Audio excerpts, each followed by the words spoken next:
Hey, what's up, y'all? This is Rodney, and I'm back. And I wanted to run my mouth for a quick second and talk about the girls over in Dallas, chasing Dallas. Now, I have been someone who supported, was a fan of the show uh, of Chasing Dallas, basically since the inception. Season one, I was there. Season one was not the best, but I felt like the show had potential. They came back season two, and you could tell that, the girls, understood the assignment, as we like to say. They came back and the girls were working, right? They were entertaining us. Um, Season three, I enjoyed season three. I really didn't have too many complaints. Um, my intentions were to review season three, but I felt like the first episode, it kind of started off slow a little bit for me. And then when it picked up, I kind of regretted not reviewing the show, but I felt like it was too late for me to try to go back. And I thought about it. It ran across my mind, like maybe just go back and just rewatch the episodes and just review it. But I was like, girl, I really just, girl, that's okay. Um, so I don't know what's going on over at Chasing Dallas. They say that this was the farewell season for Chasing Dallas. Then I also read somewhere that um, it's up in the air and that Reecy G just basically got fired. I know y'all are probably surprised to hear from me since I did not review this season, but I just have a couple of things that I want to say. I don't know anybody from Chasing Dallas. Um, I think I follow.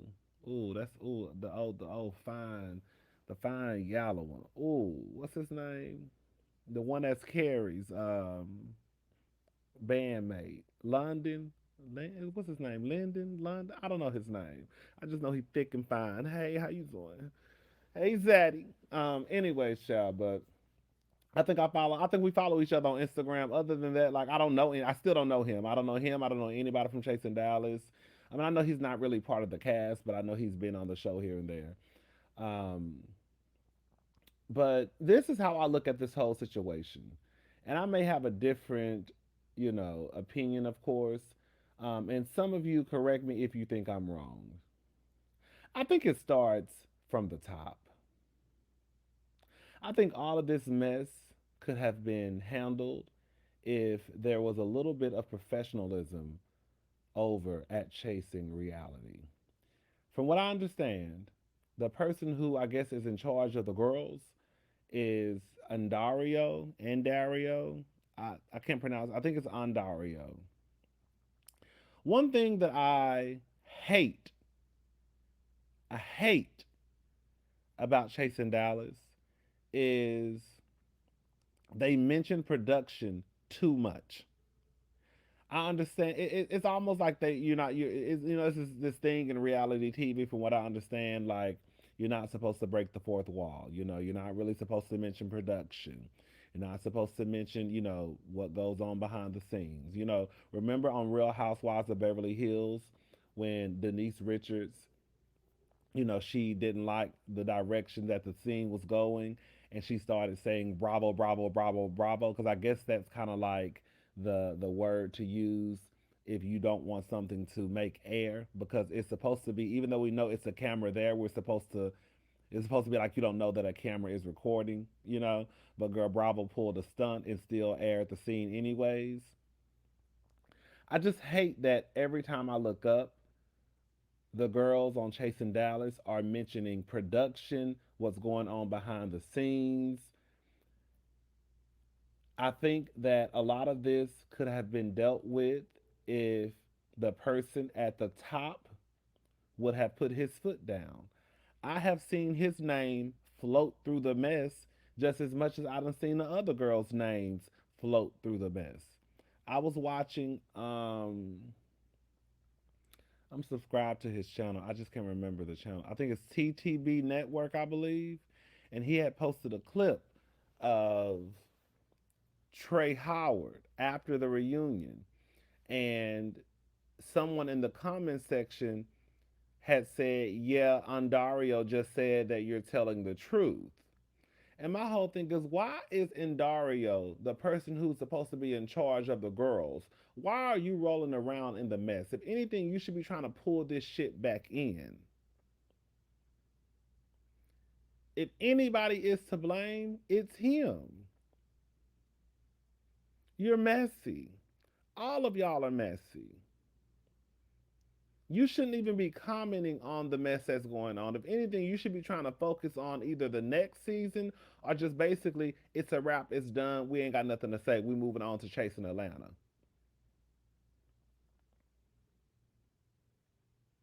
I think that there are messy people in the group, right? But I really think that Andario is the one, or whoever is in charge, if it's him or somebody else. How many times have we watched an episode and we have seen people scream about, well, so and so from production said this, well, so and so from production said that, well, so and so from production said this, well, this happened, well, that happened. Girl,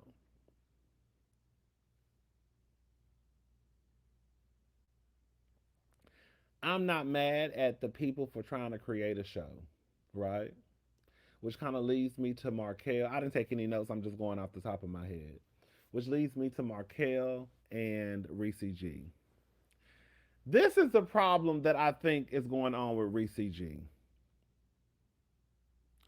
I think that Reecy G, being a producer of the show or the executive producer of the show, I don't know his exact title. He was pretty much like the Shawnee O'Neal, right? So you have Reecy, who is, I guess, the head girl in charge for Dallas, but I guess Ondario is the head girl over the whole thing, right? So you have Reecy, who is a producer and a castmate. I think Reecy was looking at season one, and like a lot of us said, season one was whack. I think that Reecy wanted to make sure that season two would not be the same as season one. So I think he started to pull strings behind the scenes to get stuff popping. I don't know any of this to be factual. This is just what I think. I think Reese started to pull strings to get stuff popping for season two. Markell lets us know that Reese basically said the girls were boring and that they needed to step their pussy up, basically. And so that's when I guess him and Markell came up, or Reese came up with this plan for Markell to throw the ice and to throw the chair. Markell, you can try to put it on Reese all you want, but girl, you participated. I don't know what you thought. Y'all are too fucking grown to not realize that if you get on a reality TV show or a web series, whatever you want to call it, a YouTube reality show, whatever the title is, girl, y'all are too goddamn big at y'all big ass ages not to know that if you get on a goddamn show and you are throwing ice and cups and chairs, what the public's reaction is going to be. This whole thing about he didn't step in when the, I guess when the fake became reality. What did you think the reality was going to be? Y'all hoes in y'all 30s and damn near pushing 40 probably. And even if y'all ain't pushing 40, you old enough to know better. I'm just saying. So Markell trying to put it all on Reecy, like Markell, you wasn't down with the shits. Even if it was Reese's idea to come up with this fake storyline about you throwing the ice in the cup and throwing the chair, nigga, you participated. That's the bottom line. You participated. So that makes you just as much of as a big liar, just like Reese. You don't get no pass. You do not get a pass, sir. I think Reese did what he felt like he needed to do in order to save Chasen Dallas. Not to give him a pass, but I also think that's where the chaos and confusion comes into play. I think because Reese was doing whatever he needed to do behind the scenes to make sure that Chasing Dallas 2 and 3, seasons 2 and 3, were not a flop. I don't think the cast members were mature enough to understand exactly what was going on, right? Like we know at Chasing Atlanta, Chasing Atlanta. We know that at Real Housewives of Atlanta, Real Housewives of Potomac, these girls understand the assignment, right? They know that some of this shit is fake, some of it is real, but we also know that we have to entertain these people. So, girl, when I mentioned that your husband probably cheated on you, I know you probably gonna cuss me out. Don't whoop my ass, but I know you probably gonna cuss me out, and that's fine, right? Because that comes with the show. I just think that these girls should have been a little bit more mature enough to understand what was going on. Because I think they knew what was going on. I just don't think that they could disconnect themselves from their emotions and feelings because they knew that Reecy was pulling strings. And instead of leaving what was happening behind the scenes, they brought it in front of the camera. And then Reecy, I think, was trying to turn off his producer hat when he was in front of the camera. Sometimes he pulled those stunts, right? When turn the camera off. No, we ain't turning no camera off. Motherfucker, keep rolling, right?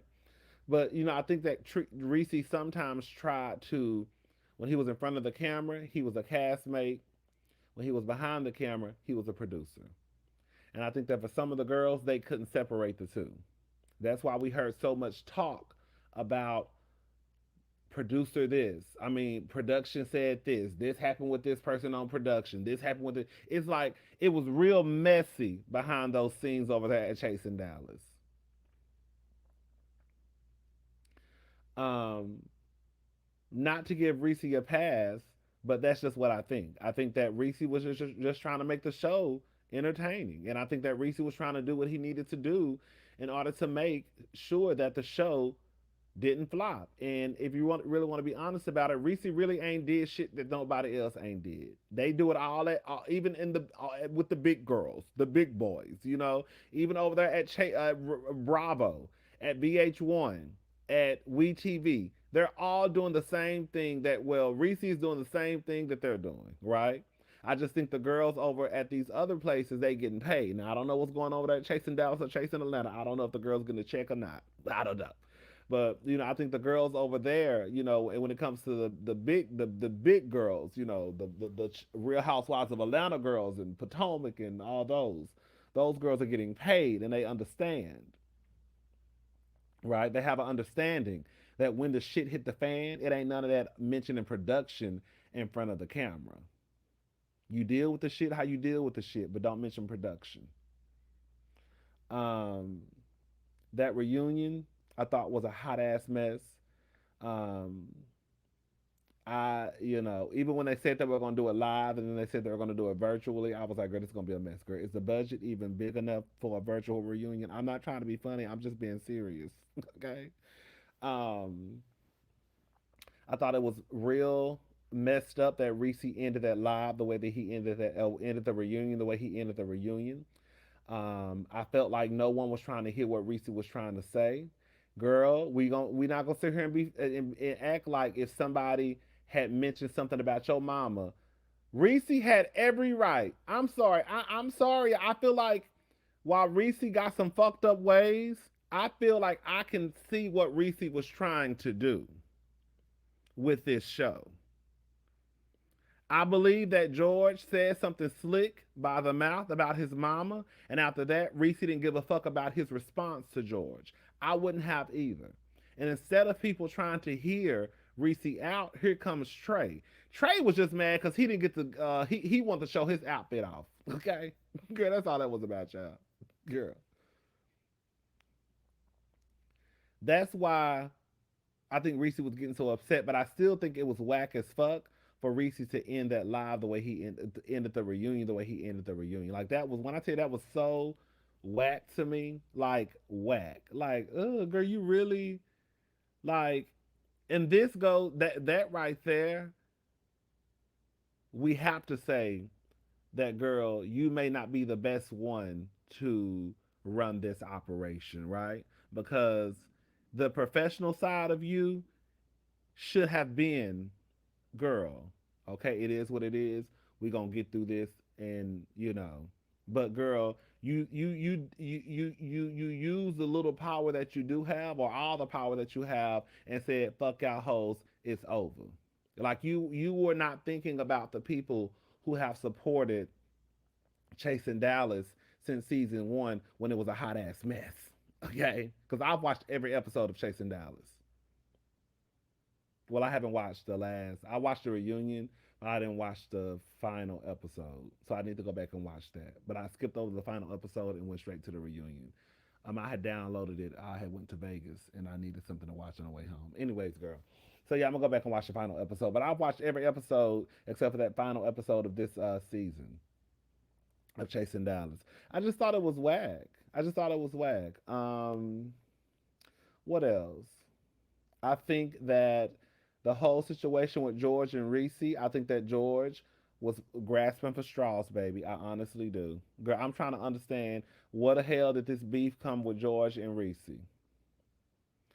I think that George, he had a little bit of too, he had too much stress in his chest when it came to Trey and Reecy. I definitely think that Trey Womack and Reecy were, doing something. Because if you go back and watch that clip of when they were at Trey Howard's fashion show, Trey told on himself. I forgot his exact words, but what he said something that I said, oh, he just told on himself.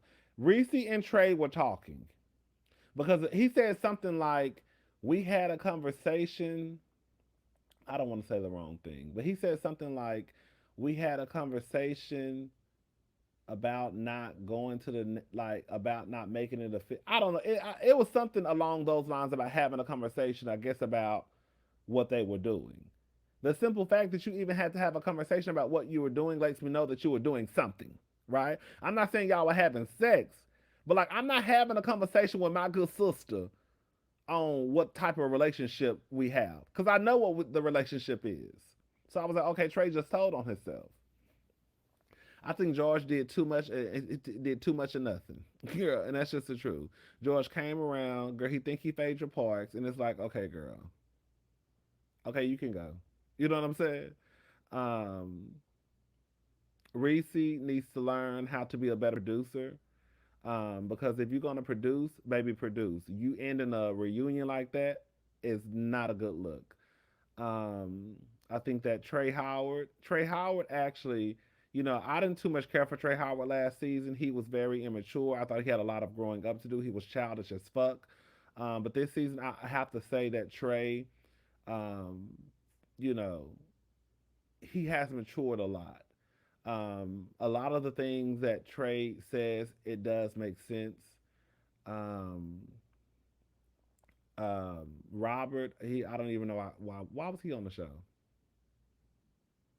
Robert should have been a friend of the show. Um, oh, Markell and Reecy, the whole stealing of the. Listen, this is what it come down to me, and I think Imani felt. What's her name? Imani or Amani? I don't know that woman name.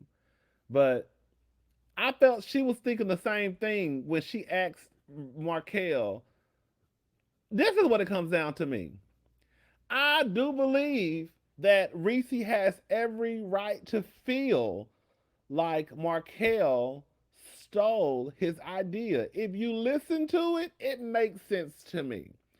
It sounds like they were working on their friendship and they felt like, I guess, in order to, let's try to work together, and that may be where this friendship will grow.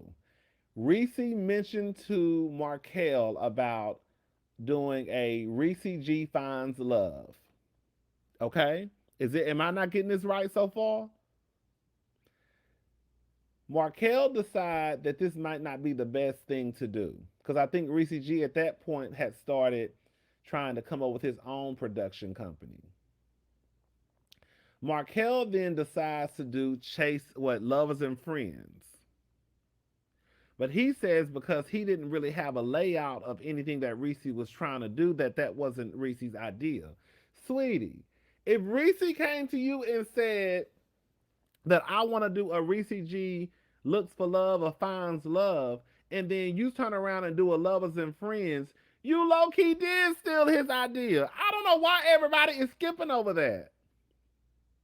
While no, it's not the same exact thing, you pretty much took his idea. Somebody correct me if I'm wrong, because I've watched every episode and I've seen people in the comments like, no, Markell, that like Markell. No, I think people were going at Markell. Let me stop. I think more people were. Markell, you stole his idea. He has every right to at least feel like you did. You probably didn't have a layout of everything that Reecy G was planning to do with the Reecy G finds love or Reecy G is looking for love, but that was enough for me to know that a light bulb went off in your head and said, "Oh, well maybe I can do a lovers and friends or something like that." Girl, am I getting this story? Am I getting the order of this incorrect? Cuz I feel like I have it correct. Markell keeps saying that he didn't steal the idea. Reecy says that he did steal the idea. I think you stole the idea, Markell.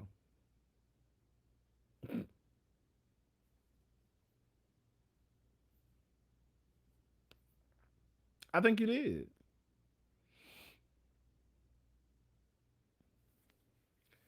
Who? What? Reecy, Markell, George, Trey, Robert, Eric with his scary ass. How you gonna talk all that shit, girl? Girl, anyway, Eric think because he got a fat ass, girl. Girl, I don't know, girl. Oh, Ariel. Oh, Ariel. I love me some Ariel. Um, I love Ariel, even though I thought she was out of line how she acted at that dinner with Carrie. Was that Trey Womack's party? Girl, me and Ariel would have been two cussing motherfuckers at that party, baby. Because ain't no way Ariel would have been talking to me the way she was talking to Carrie. I don't give a damn right, wrong, and indifferent. Do you hear me? Um, but oh, Carrie. I, Carrie, you too messy to be scary, girl. Every time, this is what I feel like Carrie, because I think Carrie was boring last season. I think he came back trying to start some shit, trying to get the shit popping. Girl, Carrie, if you, Carrie reminded me of Cynthia. Remember when Cynthia, that scene, remember that season where they all went out to eat and Cynthia was trying to tell Phaedra about what Peter said that Apollo said about that man named Mr. Chocolate. And she was stuttering at the table and couldn't get it out. That's what Carrie reminds me. It's like somebody put a battery in Carrie's back and wanted him to be the bone carrier, right? But he just couldn't carry the bones the right way. Girl, I quiet as this cup. I don't blame Ariel for cussing your ass the fuck out. Okay, you want to be messy but scared to be messy, girl. Um, but Carrie is cool, child. Everybody is all right in my book. I will say this, and then I'm gonna be gone off this. I have never seen a bunch of people who have so much goddamn mouth and be so goddamn sensitive to the point where you feel like I just don't like the fact that everybody that like the majority of the people on this show, it's like they're always offended by something. Why is everything offensive to you? Why does everything have to come across as shade and disrespect? Why does everything have to have a response? Anyways, I hope Chasing Dallas comes back. I think Reecy G is definitely not a part of the Chasing Reality brand, because when I went to the Chasing Reality YouTube page, they follow you. They try. I think they follow the people that are part, like the cast and all that stuff. Reecy G. I don't think they follow Reecy G anymore. So I guess that gave me enough what I needed to know, child. Anyways, that's just my take pretty much on Chasing Dallas. Hopefully they come back. If they do, they do. If they don't, they don't. Girl, we getting ready for Chasing Atlanta. Um, yeah, we getting ready for Chasing Atlanta. And I'm definitely going to review Chasing Atlanta. I just want the girls to. Can I say something? I understand that. I just want. Girl, I downloaded Kendra album. I be trying to support the girls, right? Kendra. I feel like T.S. Kendra. I feel like T.S. Kendra is one of those people who, like, the only way that they can function is by always attaching themselves to hardship or struggle. Like, I'm not saying T.S. Kendra does not have a hard life or she hasn't had a hard life, but girl, we're back for season what, 5? And T.S. Kendra been on the show for what, 3 seasons or 4 seasons now? I can't remember. And the part that they show is a part of you still complaining about, like, I don't know, like, girl, I don't know. I don't know. Troy talking about he the big dog. Troy, can we be honest, y'all? These girls think they're more important than what they really are, and that's just what it comes down to. If y'all really want to go ahead and be honest and just put it out there, the only bitch that probably got a little bit of weight and got access to certain spaces is Oliver Twix. That's it. Okay, everybody else, girl, don't nobody even know y'all except for us. Okay, the one who need to be hollering and beating on their chest talking about they the big dog really is Oliver. And that's just what it comes down to. And he ain't even doing all of that. And he probably got the most room to do it. Okay? Everybody else just happy to be on YouTube and for a couple of people to know their names. Other than that, that's where it started and stopped for a lot of y'all girls. Okay? And that's just true tea. Girl. Out of everybody on the Chasing Reality brand, Oliver Twix is probably the only one that got a little bit of room to say, "Bitch, I'm low key girl about to be that girl." Oliver probably can get into spaces and has access to spaces that the other girls do not have. Anyways, we're gonna talk about Chasing Atlanta when the Chasing Atlanta comes on. All right, I'm about to go ahead and fix me something to eat. I will talk to y'all girls later. Bye.